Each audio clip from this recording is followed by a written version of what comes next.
This time on Poll Hub, social media in the crosshairs. The new NBC News poll suggests Americans have pretty mixed views about the impact of apps like Facebook, Twitter, and TikTok, but it hasn't stopped us from spending an awful lot of time on them. Mark Murray, senior political editor at NBC News, is here, and we'll talk about that. Then, what is the mainstream media? Well, it turns out it's something most Americans agree on. Really? We agree on something? Yes, we do, and we'll discuss that. And then there's Lee's not-so-fun fact. Hey, that's his description. Maybe it is a fun fact. Stick around. We'll see what he's upset about. And hi, everybody. Welcome to Poll Hub. I'm Jay DeDapper, Director of Innovation here at the Marist Poll. And I'm Barbara Carvalho, Director of the Marist Poll. And I'm Lee Miringoff, Director of the Marist College Institute for Public Opinion. Oh, sorry. I was distracted. I was on TikTok looking at something. Turns out social media takes an awful lot of our time. But what do we think of it as Americans? Well, NBC News did a poll and asked that and several other questions about social media that turned out to be really interesting because we spent a lot of time on it, but we have some kind of mixed views of it. So we thought, who better than Mark Murray, senior political editor at NBC News? You've seen him on MSNBC and NBC plenty of times before, to come on and talk to us about this poll and our love of social media, but maybe it's a love-hate relationship. Mark, welcome. Hey, Jay, thanks for having me. Is it a love-hate relationship that you found in this poll? Or, I mean, we spend a lot of time on social media, but we don't necessarily like every bit of it. I'll borrow the word that you used earlier, mixed, seems to be. And to me, like the short is we all use it, or most of us use it. A lot of us think that it improves our lives, but an overwhelming majority of us find it to be pretty divisive and not bringing us together. And so I do think, not necessarily love, hate, but definitely a mixed reaction to something that is so important to our lives right now. Yeah, I think what you found was 66% of adults said that they do use social media. So about 2/3 of us use it at least once a day. But 64% of us think that social media platforms divide us. Is this kind of the new TV of the 60s and 70s, where it's this technology that seems like it has so much potential, but becomes the bane of every parent's existence because their child is going to turn into some kind of a screen freak? Yeah, it seems that divisive nature, Barbara, is on the increase. And our polls actually asked this question before, and we've actually found it back in 2019. 57% said that they thought that social media was divisive. Now that's jumped to 64%. And I think after a presidential campaign, after what happened on January 6th, a lot of Americans have a pretty good awareness of how Facebook, Twitter, and other social media platforms work. And so to me, it's kind of probably more of an understanding of these platforms, their uses, and the content that they're actually seeing, that probably it leads more and more people to say, this is a divisive force.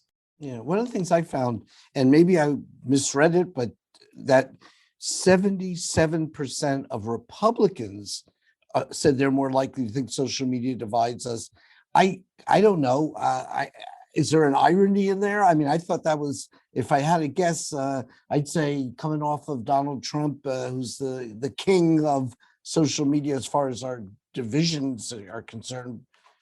I just thought that was really strange and odd.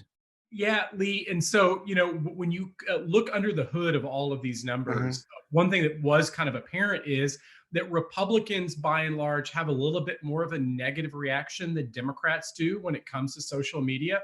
And one of the big reasons why, and of course, it's important to point this out, majorities of almost every demographic group said that social media is divisive. And so not only was it 77% of Republicans, but a large majority of independents, even a majority of Democrats, majority of whites, a majority of Latinos. The one exception to this was among African-American respondents, who were pretty much split on the question. 42% said that social media is divisive. 40% of African-Americans said it's more unifying. And to me, when you're looking at the party to party, if African-American respondents are split on this question, then the overall Democratic number is going to be a little bit lower. And of course, all that I'm giving you is the data. It's hard to explain why African Americans here are the outlier on social media, but one possible explanation could be that a lot of African Americans find that social media provides them with an important voice that they might not have had otherwise. polarize. And so instead of viewing social media as some kind of divisive force in our politics, they actually might say it's more unifying, that I actually have communication platforms that I did not have previously. One of the things that's happening in social media is obviously in Washington. There is the legislative moves by members of both parties to crack down on big tech, which translates in most cases or in many cases into social media. I'm wondering whether what you found in this poll, how that influences both Republicans and Democrats on the Hill as they look to rein in, I guess, Facebook and Twitter and some of these apps that clearly Americans think are divisive, but clearly love. Yeah, Jay, we didn't ask a straight up or down question on these things, or are they politically popular or unpopular? But I do think that given that you have 64% of Americans saying that social media in general is divisive, just kind of adds to, I think, some of the political tough wins that big tech does have. And it's just not Republicans who are upset that Donald Trump doesn't have a Facebook or Twitter accounts anymore, but also Democrats who are against, big companies who want to kind of crack down and have some antitrust mechanisms that they want. And so if you're a big tech company, I've actually found it really interesting in the last 5 years. 5 years ago, 6 years ago, Mark Zuckerberg, Jeff Bezos, the creators of Twitter were treated almost like gods. And now when you have congressional hearings, it's exactly the opposite. And I think that tells you how the political winds are blowing when it comes to tech. Yeah, and it's interesting because it's all reforming, because it's a whole new world. And I think we're coming to terms with it all. I know I am the type who, I think there's some increasing good uses of it in, the GoFundMe things, people sharing information, pictures of canines. Terrific. I love that. You're a canine viewer, not a cat. Yes, oh, absolutely. viewer. And I think also that, the information that you get from following people who you want to hear what they have to think is just a wonderful application of it. Flipping that over, it's all the horror that every time someone says A, someone says, no, it's B, and I can't stand you, and all the negatives that ensue. So it's sort of like, I don't know, it's sort of like an online opposition research in real time. And I just find that part, kind of like the division that causes just really off the charts. Lee, you're now getting into Jay's love-hate relationship. What I'll say is, like, my own job as a journalist, and I'm sure you guys who have active social media accounts as well, it's really hard to be a political journalist and not checking your Twitter feed every single hour or even kind of almost every single minute, just because it's the best way to know when news is happening, to actually end up hearing from different voices. Like, if you have a really good Twitter feed of super smart data scientists, super smart experts on issues, really good Democratic and Republican pundits, you get educated and you can actually end up learning a lot and to be able to do your job. To me, though, as a political journalist, one of the big downsides to social media and on Twitter, Facebook, and other platforms is it just elevates politics. And I know it's really odd for a political journalist to be saying it. Don't we want all of our information and news to be elevated? But a society that is focused so much on politics and who's up and who's down and what side is winning and what side is losing, I think overall is sometimes kind of an unhealthy society. Maybe our healthiest societies are the ones where there's politics, but it's kind of background information that you need to know for when you have an election. But when so much of America is always focused on politics, always, trying to make posts and send out to convince their followers or to convince foes otherwise, I think you end up getting to this divisive nature that our poll numbers show. Is Joe Biden having a different impact on your political journalism career in terms of the frequency of checking? Because under Donald Trump, it could come 24/7. The tweets were out there, and that became such a vehicle for everything. And now the temperature's down a little bit. I mean, is that changing the dynamic? The news cycle, I think, has returned a lot to where it was in 2014, maybe even 2007, where when the president of the United States is pushing one piece of legislation, that we're all kind of focused on that, its movement through Congress, what the president's saying, that there are ways in which, as news organizations, we're kind of planning ahead. One thing that I noticed is a political journalist and editor over the last for Trump's presidency was we were all kind of focused on the day to day because you didn't know what that day or the next day would necessarily bring. This time around, we're actually planning for, hey, how are we going to actually cover this event that's taking place 3 weeks from now or a month from now? And that has kind of created a little bit more normalcy. But at the same time, I think that what has carried over from the Trump era when we talk about the news that we focused is that the lines of our debate have changed. And we're not kind of necessarily debating small government versus big government or abortion versus anti-abortion. It is kind of like, is a democracy worth having? Should election results be confirmed? And those are kind of very different debates that we're having with Trump even out of the White House. Yeah. One of the things that really struck me on this topic, and it wasn't part of your poll, but Pew Research also did a similar poll and in May and showed that 70% of social media users actually never or rarely post or share about their political views on social media. So are we actually being driven on social media by, is the debate really being driven by just a small group of people with the loudest voices? I think that's certainly true, Barbara, when it comes to politics. And I can't speak on other issues, but yes, all the studies shown, including that Pew report and others, is that a small sliver of people are the ones that are all talking about politics and whose information is being shared via social media. And, someone like me, for example, I've really cut back on Twitter, and certainly I don't really post on Facebook, but my posting on Twitter is just basically sometimes just to promote the polls that we have and the newsletter, but not to really opine about anything else. And that leaves a whole lot of commentary for other people. And yeah, I think that the political conversation is one in which there is a very large silent majority and a minority that keeps on talking and talking and talking. I wonder how many people realize when in the poll, when they say they think social media is divisive, that it is divisive, at least in part by design. And what I mean by that is that the algorithms, Facebook's algorithms, Twitter, if you're not on the most recent, tab and you instead allow Twitter to feed you its algorithm, and it's true for other social media networks, the algorithms are designed to keep you on the platform because they sell ads and that's how they make money. And those algorithms, if divisiveness is what sells and keeps you on the platform, which for many people it does, that's what's happening. And I just wonder how many people recognize that. They decry it, but they recognize that it's not, it's not by accident.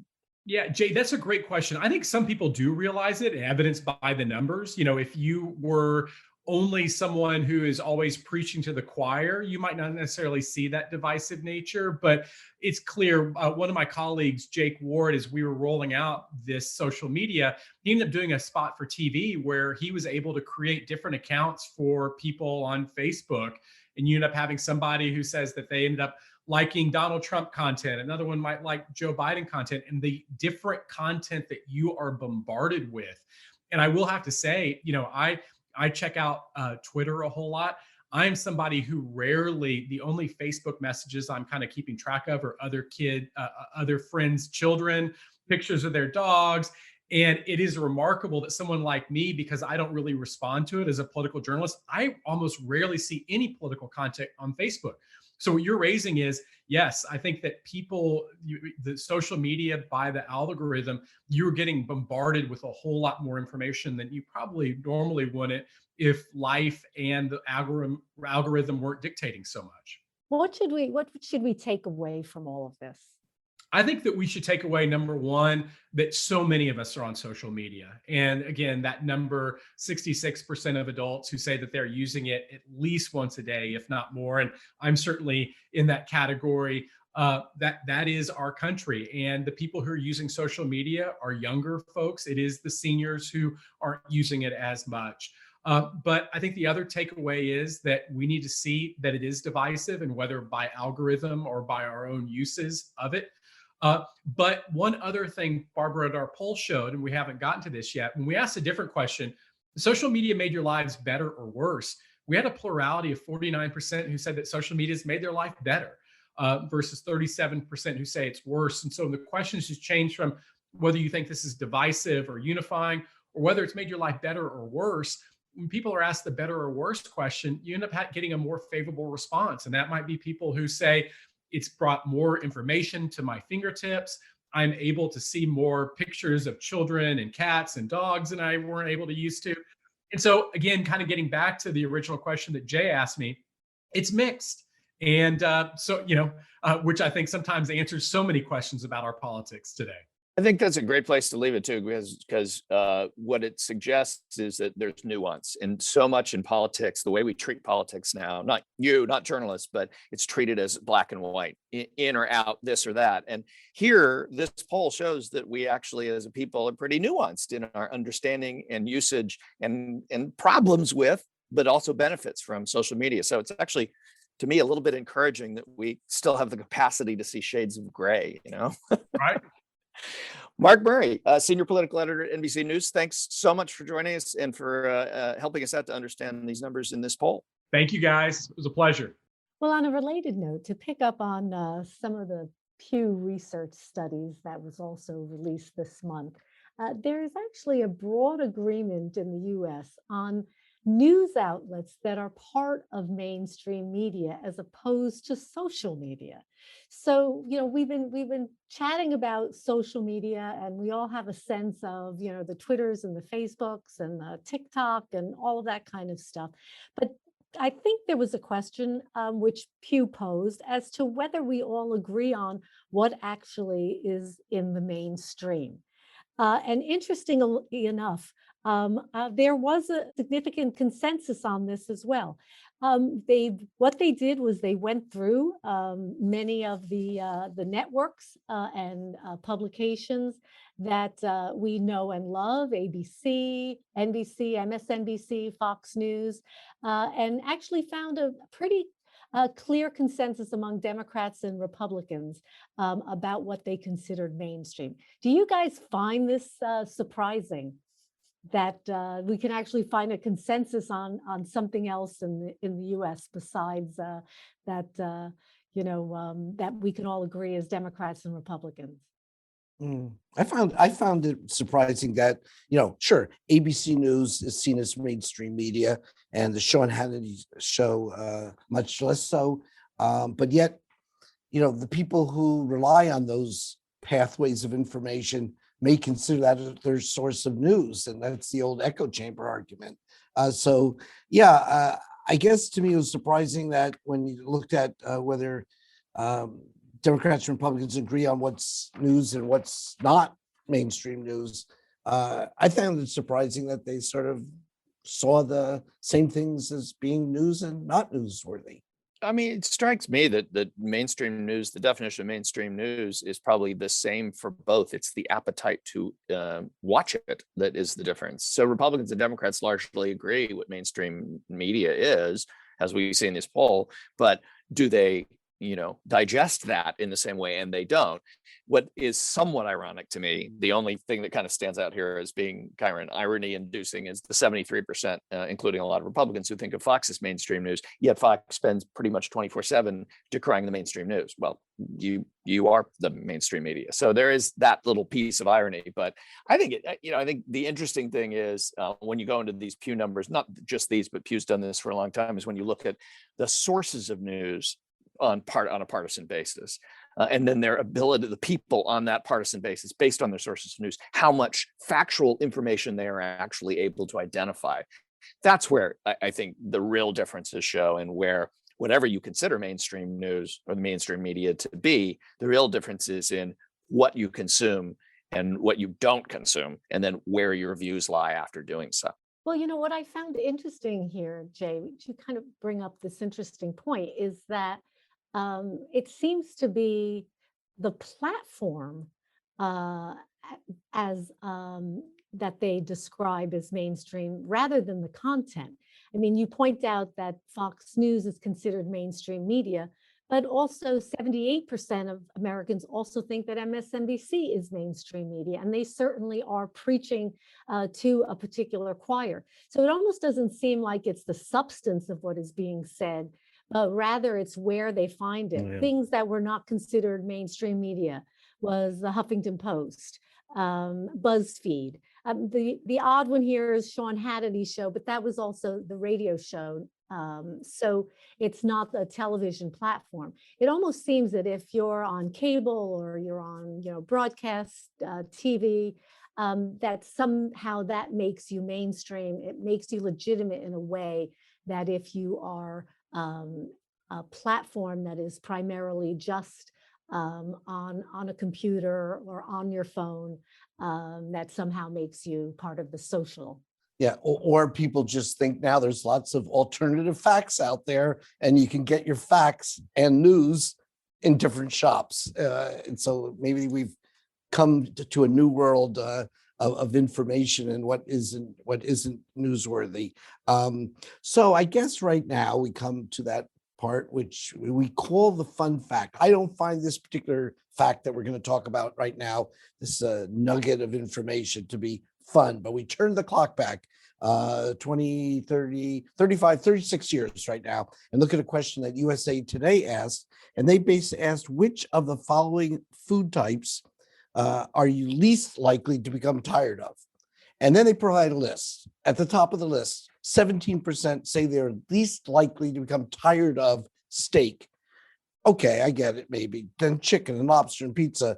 And then you go all the way down the list and you end up with ice cream, 6%, least tired. Yeah, I would never become tired of ice cream. Spaghetti. I mean, last night for dinner, I had spaghetti and ice cream. So there you go. And you could probably eat it every night this week. Absolutely. But the question I have is to you guys. Is it the vanilla bolognese? Is that what you Oh, lovely. Now, the question I have to you guys is, is this an issue of question wording?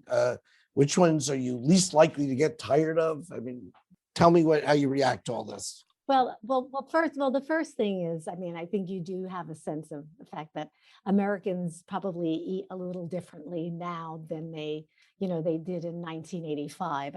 I don't think there's a single vegetable that is on this list. nor an acai bowl? I mean, come on. And no fruit either. Perhaps people never really become tired of those things, but I would think, broccoli, cauliflower, and spinach had to have gotten a few points. Yeah. So what are we supposed to have seen in the data? Oh, I don't want my vanilla ice cream, but I'd like another helping of broccoli. I mean, what are we talking here? Well, one of the things that could make this confusing is it does seem to be, I guess, a double negative here. So which of the following types of food are you least likely to become tired of? And I did have to keep saying it. You brought this fun fact forward, and you were saying, asking us to all kind of pick one. I had to keep repeating the question wording in my head: least likely to become tired of. And it might have been just a simpler question if someone said, what are you most likely to become tired of? Because that would be something that we could relate to a little bit easier. Couldn't agree more. I think the question wording is a problem. Although I would agree, I'm much more protein kind of guy than the sweets kind of guy. So I actually would agree with this if I understood the question. Well, it's a question, obviously, that elicits kinds of opinions, and everybody has one on it. So maybe it is a fun fact after all, or at least engages people. Let's leave it at that for this week. That's a wrap on this week's edition of Poll Hub. Poll Hub is a production of the Marist Poll at Marist College in Poughkeepsie, New York. I'm Mary Griffith and Poll Hub's executive producer. Rounding out our team behind the scenes, Casey Schaff, our production supervisor, Amelia Morell, our production assistant, and Marcello Bettman, our trusted editor. Of course, many thanks to the Roper Center Archive at Cornell University. They provide us with the ability to look back at survey questions and results over the decades. And if you have questions or comments, hit us up on social media. We're at Marist Poll on Twitter and Marist Poll on Facebook and Instagram. Check out our online learning academy. The Marist Poll Academy can be found at maristpoll.com. That's where we give you the 101 on polls, methodology, and so much more. Oh, yeah, and it's free. Finally, if you like what you hear on Poll Hub, please consider leaving a review on your podcasting app of choice. Positive reviews help others find us, and while you're at it, go ahead and subscribe. Thanks so much for joining us. We'll see you next week.